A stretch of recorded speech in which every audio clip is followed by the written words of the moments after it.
Chapitre 14. Une séance historique. Ce fut une réunion inoubliable. Sur la petite scène qui se dresse au fond de la salle, nous avions installé 3 longues tables auxquelles avaient pris place les 17 membres du comité. Thomas était au centre, assis dans un grand fauteuil. J'étais à sa gauche, Henri à sa droite. Quant aux autres, ils se répartissaient des deux côtés, sans souci de préséance.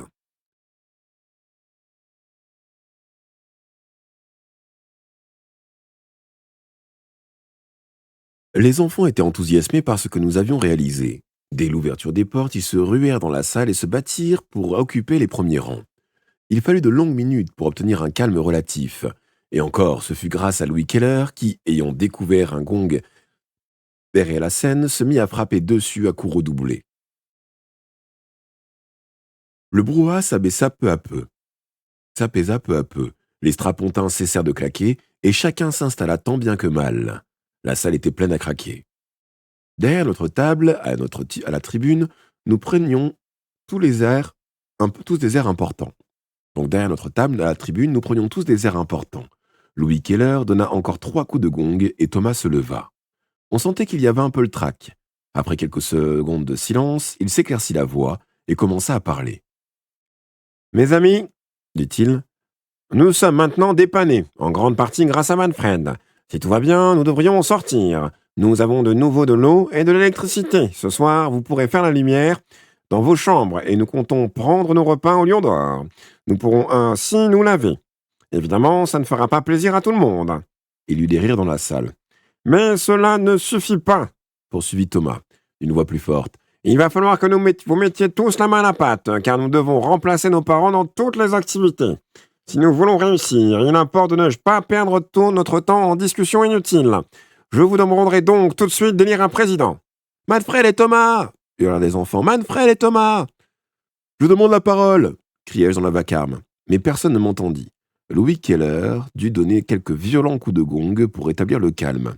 « Je refuse cet honneur, puis-je dire enfin. 2 présidents, ça ne rime à rien. Je vous propose de voter tous pour Thomas. » Ce furent des acclamations interminables. Thomas s'inclina à plusieurs reprises pour remercier, puis il se tourna vers moi. « J'accepte. Mais dans ces conditions, je nommerai Manfred directeur technique. » Nouvelle tempête d'applaudissements. Louis Keller frappa sur le gong. « Voilà un point de réglé, » reprit Thomas. « Je vais procéder maintenant à la nomination des chefs de groupe qui surveilleront le travail, et auxquels vous devrez obéir comme à moi-même. Mais je précise tout de suite qu'ils devront donner l'exemple, sous peine de révocation. »« Oh, très juste !» cria une voix. Là-dessus, Thomas appela des noms des 15 membres du comité du salut public. Signataires de l'affiche, tous se levèrent. « Vous nous avez aidé hier soir à remettre un peu d'ordre dans cette porcherie, » déclara Thomas. « C'est pourquoi je vous nomme chef de groupe. » Les enfants applaudirent. L'instant était solennel. Les chefs de groupe paraissaient à la fois émus et ravis. Le gros Paul fit même quelques courbettes pour remercier la salle. « Asseyez-vous, » reprit Thomas. « Avant de commencer, je donnerai un bon conseil aux paresseux qui ne tiennent pas à se fatiguer. Filez d'ici pendant qu'il en est temps. Celui qui acceptera une fonction n'aura pas le droit de l'abandonner. Sinon, nous la considérerons comme un traître. Certains d'entre vous désirent-ils retourner chez les pirates ?» Et il regarda l'assistance d'un air provoquant. Mais personne ne broncha. « Bon, dit-il alors, commençons. » Il s'assit, se déplia devant lui le plan de travail que nous avions établi avant la réunion. « Premier point, lut-il. Ceux qui possèdent encore les jouets, des livres ou tout autre objet provenant du pillage d'hier doivent les remettre avant ce soir à Louis Keller, à l'hôtel de ville, bureau numéro 2. » Il y eut un silence de mort. La pilule était amère, mais nul n'osa protester. Thomas releva les yeux. « Personne ne sera puni, précisa-t-il. Nous passons l'éponge, mais celui qui s'y refusera ne prendra pas ses repas au Lion d'Or. »« Je rapporterai tout, » dit une voix au milieu de la salle. « Moi aussi, crièrent d'autres enfants. « C'est réglé, » grommela Thomas. « Silence ! Louis Keller est chargé de la surveillance des boutiques. Il sera assisté par Walter. C'est à eux que seront confiées les clés des magasins. Ils seront également chargés de nettoyer les rues, avec une équipe de garçons qu'ils recruteront. » Thomas tira une clé de sa poche et la lança adroitement à Louis Keller. « Voici la clé de la maison de Marianne. Tu trouveras toutes les clés des boutiques dans le réfrigérateur. Après les avoir prises, tu rendras sa clé à Marianne. » Louis Keller s'était levé. « À vos ordres, président !» dit-il en empochant la clé. Thomas lui fit signe de se rasseoir, puis il lut le second article de son ordonnance. « Tous les enfants doivent être au lit à 9h du soir. Ceux qui ont peur de rester seuls chez eux pourront aller coucher chez un voisin, mais ils devront afficher un papier sur leur porte pour indiquer où ils sont. Tout le monde se lève à 6h. » Un murmure horrifié passa à travers la salle. « Quoi? À 6h ?» protesta Charlotte Dronne. « Oui, à 6h, répéta Thomas. La sirène de l'usine électrique donnera le signal du réveil. Marianne est chargée de toutes les questions concernant le logement. Paul Brandstetter sera son adjoint. »« Hein, quoi ?» fit le gros Paul brusquement tiré d'une douce somnolence. « Marianne veillera aussi à ce que tous les enfants se lavent et se brossent les dents, » poursuivit Thomas. « Marianne n'a que 11 ans, » glapit la grosse Mina. « C'est pas juste. »« Elle n'a que 11 ans, mais elle est propre, » répliqua vivement Thomas. « Toi, tu en as 13, mais tu as toujours les ongles en deuil. » Ce fut une explosion de rire. La grosse fille rougit et cacha prestement ses mains sous son siège. Marianne sera également chargée du contrôle de la répartition des vivres, ajouta Thomas. Du coup, le gros Paul se réveilla complètement. « Oh, bonne affaire, pas vrai, Marianne ?» gloussa-t-il en se caressant l'estomac. « Oh, je t'aurai à l'œil, monsieur mon adjoint, » répliqua-t-elle. Nouveau rire. « Silence !» cria Thomas. « Je continue. À 9h du soir, l'usine électrique et le service des eaux cesseront de fonctionner. Madferren veillera à ce que les deux usines soient remises en route dès 6h du matin. Qui prends-tu comme adjoint, Madferren ? Je choisis Bernard Rabe, qui était passionné comme moi de questions techniques. Puis je jugeais bon de communiquer à l'Assemblée une idée qui m'était venue à l'esprit. J'ai l'intention, dis-je, de faire fonctionner de nouveau le central téléphonique. Cela nous fera gagner beaucoup de temps et nous épargnera d'employer plusieurs estafettes pour communiquer entre nous.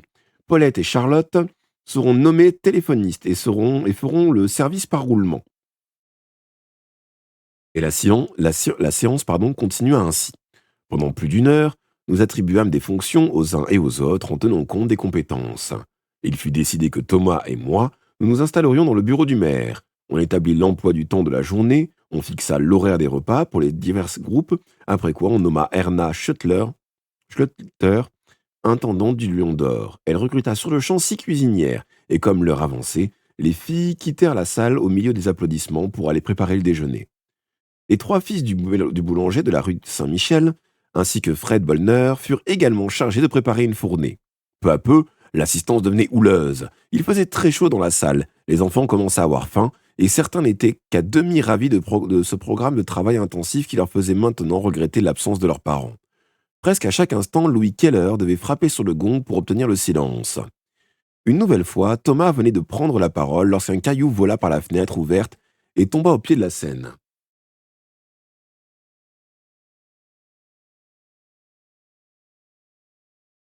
Dans un grand vacarme, les enfants se dressèrent, quelques-uns coururent aux fenêtres. « C'est Willy !» crièrent-ils.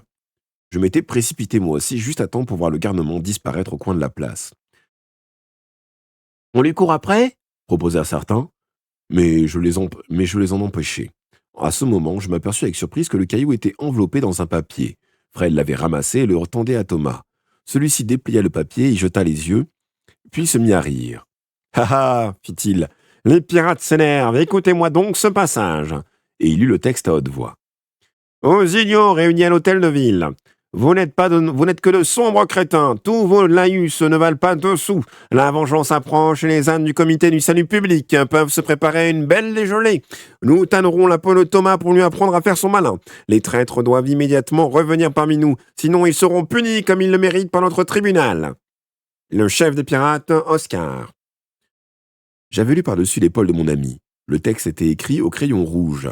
Dans la marge, un gros dessin représentait un bonhomme accroché à une potence.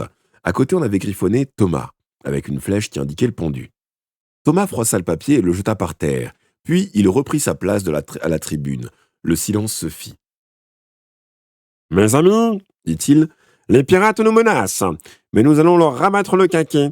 Je comptais justement vous annoncer que pour les empêcher de compromettre notre œuvre, nous avions décidé de constituer une milice, une garde civile. » Il fut interrompu par les acclamations. « Tous les garçons de plus de 10 ans qui ne sont pas affectés à notre service feront partie de cette garde, » poursuivit-il. « J'en serai le chef avec Fred et Max comme adjoints. Nous ferons régner l'ordre et répondrons aux agressions des pirates. Les gardes seront armés de bâtons. L'appel aura lieu tous les matins à 7 heures sur le marché aux chèvres. » Ce fut un beau tumulte car tous les garçons demandèrent à servir dans la garde. Loïc Heller ne put rétablir le calme qu'en nous assourdissant à coups de gong. Thomas, complètement enroué à force de crier, fut incapable de reprendre la parole, et je dus continuer à sa place pour exposer à l'Assemblée un autre projet que nous avions établi le matin même. Nous allions créer un service des renseignements pour retrouver la trace de nos parents. Nous procédâmes alors à un choix sévère parmi tous les candidats à ces postes de confiance. Je chargeai 3 espions d'explorer toutes les ruses de Sioux, la forêt de Reckling, où, selon Thomas, nos parents avaient dû se cacher. 3 autres furent expédiés à bicyclette jusqu'à Collersheim pour s'y renseigner discrètement. Enfin, j'assignai à 2 autres grands garçons, Walter et Frédéric, une mission beaucoup plus périlleuse. Ils espionneraient les pirates et chercheraient à percer leurs intentions. Je leur recommandai la plus grande prudence, car il était certain que s'ils tombaient aux mains de nos adversaires, ils passeraient un mauvais quart d'heure. Avant de lever la séance, j'annonçai encore à l'Assemblée que des guetteurs seraient placés sur le clocher de l'église pour surveiller les alentours à l'aide de ma longue vue. S'ils apercevaient nos parents, ils sonneraient immédiatement les cloches.